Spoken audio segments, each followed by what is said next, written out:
Vai. Bom dia, boa tarde, boa noite, terceirão do meu coração. E aí, galera? Pandemia não vai tirar a gente da universidade, não, mesmo que seja virtual. E aí, essa semana nós vamos trabalhar com vocês uma dinâmica diferenciada. Vamos começar a trabalhar cada semana uma dinâmica diferenciada. Me aguardem, me aguardem. Beijão! Essa semana eu selecionei 15 pontos mais importantes das frentes B e C. Depois, semana que vem, eu vou usar as minhas aulas para explicar a frente A, o capítulo de Geologia. Aí eu já entro no livro 2. Captaram? Isso estava dentro do planejado, tá? Não tem pandemia que tira a gente dessa ordem, não. Olha lá, hein, galera? Tem que estudar, hein? Bom, então, como eu disse, eu separei 15 dicas, tá? Ou 15 pontos mais importantes. Então, do número 1 até o número 8, refere-se à frente B. Do número 9 até o número 15, refere-se à frente C. Captou? Eu passo 3 perguntinhas, aliás, 3 não, 4 perguntinhas, e aí vocês respondem essas perguntas. E na quinta-feira eu comento essas perguntas. Captaram? Então vamos lá. Primeiro, na frente B, que fala sobre o estudo sobre população. Como foi o crescimento da população mundial? Lembra disso? Ela evoluiu na história. E essa evolução, ela aconteceu lá no livro de vocês. Tem até um gráfico que ilustra isso. Aquele gráfico que coloca desde a era cristã até os dias de hoje e ainda fazendo projeções para daqui a 50 anos. Então a população mundial ela seguiu certos ciclos. E cada evento da história da humanidade trouxe uma fase do crescimento diferenciada. Atualmente nós vivemos uma fase onde a população tende a diminuir o seu crescimento. Por quê?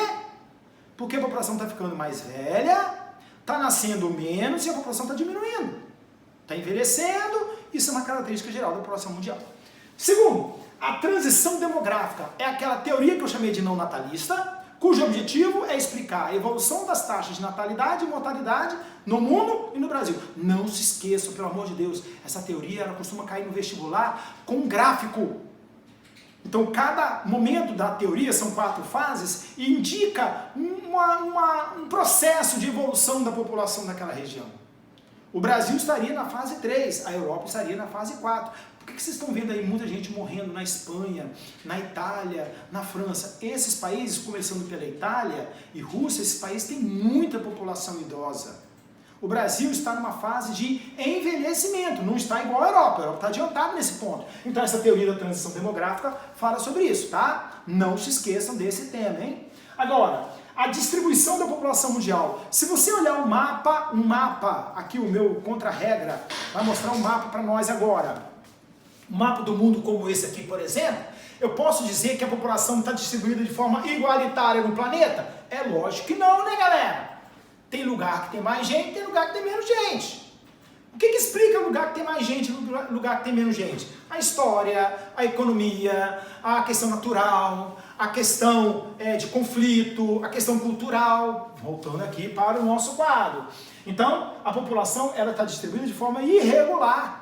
Lembram, lá no primeiro ano, no 9º ano, daquele mapinha, daquele atlas que eu mostrava o mapa do mundo à noite? Lembram? Então, aqueles lugares que estão mais iluminados no mapa é onde tem mais gente. Aqueles lugares mais escuros, normalmente é onde tem menos gente, tá bom? As teorias demográficas, não se esquecer que as teorias demográficas têm relação com o nome desse cara aqui, ó, Malthus. Todas são teorias ligadas a Malthus. E o objetivo dessas teorias, caros alunos, é falar do controle de natalidade. Para Malthus, o controle de natalidade é a única alternativa que faria a população diminuir o seu crescimento. Se você faz menos filhos, você tem menos gente. Malthus pensou isso no século XVIII. Aí ele usava, como na sua teoria, uma coisa mais natural. Ele dizia o seguinte: o homem tem que ter um controle e não pode fazer filho. Aí chega no século XX, usa os métodos anticoncepcionais, ou proíbe de ter mais de um filho, como foi o caso da China. No caso brasileiro, você distribui preservativo.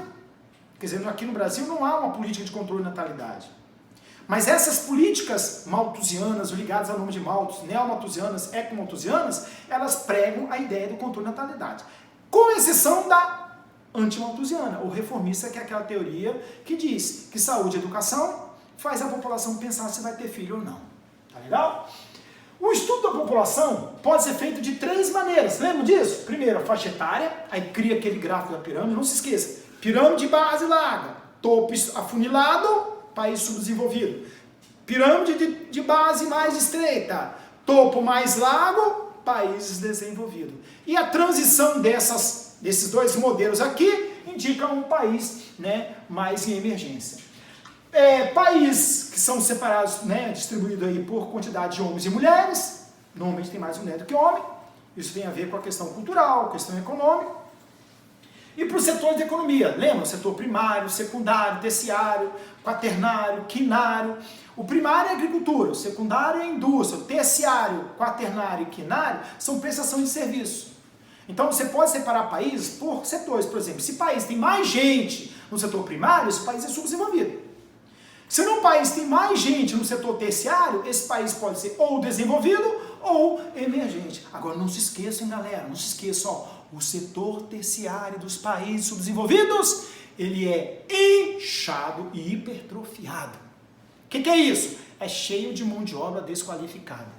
Tá bom? Outro tema que o livro fala também são as migrações. Migração é o ato de se deslocar de um lugar para outro. Ela pode ser internacional, quando você imigra ou emigra. Ela pode ser interna, pode ser interregional, que acontece de uma região para outra, ou intrarregional, que acontece dentro da mesma região. Vou dar exemplos, porque teve uma colega de vocês, do 3º ano, tá? A Lohana, que fez uma pergunta para mim sobre isso. Então vou dar um exemplo. Migração internacional, italianos que vieram para o Brasil, brasileiros que foram morar nos Estados Unidos, no Japão e na Europa, na Itália.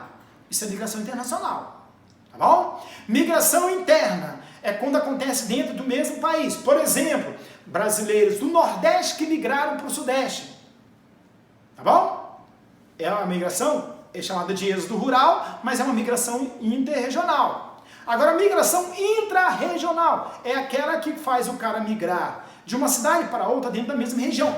Exemplo, vocês vão sair daqui do Espírito Santo e vão para onde? Para o Rio de Janeiro. Ou vão para São Paulo. Ou vão para Minas. Mas vocês vão migrando o quê, gente? Dentro da mesma região. Se você sai daqui do Espírito Santo e vai morar em São Paulo, Rio ou Minas, é uma migração intrarregional. Agora, não se esquecendo que existe aquela migração diária, que acontece com um cara que sai de Vila Velha, Guarapari, Vila Velha, lá para Vitória de dia, e de tardezinha volta. É a migração que vai o cara do Rio de Janeiro, de Niterói para o Rio de Janeiro, e no final da tarde volta. Então é a chamada migração pendular. Lembra do pêndulo do relógio, tá legal? Essa é a questão da imigração. E o Brasil já foi um país de imigração. Se você for o sul do Brasil, for para algumas regiões do Brasil, você vai encontrar ali a marca da imigração. Dos anos 70 para cá, o Brasil passou a ter um monte de gente morando fora do Brasil. Vê se você lembra, lá no 1º ano eu falava sobre isso. É o brasileiro que mora nos Estados Unidos. Brazuca. Lembra? O brasileiro que mora no Japão. Qual é mesmo? Lembra? Decassegues. E o brasileiro que foi morar no Paraguai? Muambeiro? Não, Muambeiro não. Brasiguaio. São os brasileiros que migraram para outras partes do mundo. Então nós temos o Brasil, de brasileiros fora do Brasil, mais ou menos uns 10 a 15 milhões de brasileiros fora do Brasil. Tá legal? Por que o brasileiro quer morar para fora do Brasil? Tem muitas questões econômicas, políticas, por aí vai. Tá legal? Bom, e o livro encerra essa frente B falando dos indicadores sociais, IDH, né, coeficiente de Gini, outros indicadores que mostram a qualidade de vida das populações. Então esse é o resumo da frente B, livro 1, são 2 capítulos. Agora a gente vai para a frente C, livro 1 ainda, e a gente vai trabalhar 2 capítulos também. Primeiro, a velha ordem e a nova ordem mundial. Isso já está saco cheio, não é verdade? Eu sei que vocês sabem desse assunto. Vocês não aguentam mais ouvir o Mário falar desse assunto. Pelo amor de Deus, não errem no vestibular! Segundo, a crise do socialismo. Pelo amor de Jesus, nosso Senhor, o socialismo acabou. Aquilo que a gente acreditou que foi socialismo, que deu certo na teoria na União Soviética, acabou. Existem alguns países que ainda tentam se dizer socialista. Por exemplo, Coreia do Norte, Cuba, Venezuela, China, mais ou menos. Não existe mais socialismo. Aliás, posso dizer que nunca existiu socialismo puro. Mas a crise do socialismo foi causada por ele mesmo. Um sistema meio burocrático que não deu certo, né, cheio de problemas da produção econômica, né, uma presença estatal muito grande na economia. Isso gerou, lembram? Perestroika e glasnost, vocês já sabem disso tudo. Tá? Bom, depois que acabou esse socialismo, o mundo entra na fase da globalização e da evolução técnica. Nunca o mundo esteve tão integrado como atualmente. Verdade, gente. Nunca. Eu vou dizer a vocês, eu selecionei como a 15ª. Exatamente isso. Nós estamos em casa. E eu estou aqui tremendo igual vara verde, porque eu nunca dei aula diante de uma câmera. E a gente só consegue se comunicar agora via internet, via redes sociais. As celebrações, redes sociais. Os aniversários, redes sociais. As lives, redes sociais. Sabe o que é isso? O mundo se integrou. E o mundo inteiro está acontecendo. Por quê? Porque a pandemia, ela tem como uma alternativa para evitar a expansão o fica em casa. São atitudes governamentais que tentam, né, evitar a grande explosão desse tipo de vírus que é letal em algumas faixas etárias. Então, por favor, fique em casa. Só sai de casa quando for urgente e necessário. Tá legal? Então, a globalização, evolução técnica. O que é evolução técnica? É a evolução dos meios de comunicação, dos meios de transporte, né? Evolução da tecnologia espacial, da tecnologia da navegação, da tecnologia dos automóveis, da tecnologia de maneira geral. Eu até passei para vocês um vídeo ilustrando um pouco a evolução dos meios de comunicação, os meios de transporte, que a gente começa aqui no item 12, a frente C, segundo capítulo, que fala sobre os meios de transporte, que eu gentilmente defini, e depois eu consegui vídeos para falar sobre isso. As chamadas redes materiais são os meios de transporte, e as redes imateriais são os meios de comunicação. As redes materiais, nós chamamos aí de redes de transportes que transportam mercadorias, produtos e serviços. Então existe dentro das redes materiais, né, praticamente aquele tipo de estratégia de separar quais são as redes mais utilizadas dentro de um país. Então você tem que comparar, por exemplo, país desenvolvido, qual o meio de transporte que ele mais usa? É o mais caro? É o mais barato? O custo-benefício é melhor? É pior? Isso já caiu no Enem, tá, galera? Você pode pegar o seu livro mesmo, lá nos exercícios tem uma questão do Enem que fala sobre isso. As redes de transporte. Outra coisa que também cai muito, os prós e os contras da rede de transporte. Então você fala assim, por que no Brasil tem mais rodoviário? Por que no Brasil tem mais rodoviário? Por que no Brasil tem mais rodoviário? Porque o Brasil adotou um modelo econômico que precisava de rodovias. Mas o Brasil já foi ferroviário? Foi. Eu até respondi isso para a Thaís. A Thaís fez uma pergunta mais ou menos nesse sentido. Uma das primeiras perguntas que ela fez. Tá legal? Agora, também nós temos as redes imateriais. O que são as redes imateriais? São os meios de transporte, os meios de comunicação. Perdão, o meio de transporte não. O meio de... eu posso falar de transporte, mas transporte de informação, que nós chamamos de infovias. A comunicação. Como que nós estamos hoje ligados à comunicação?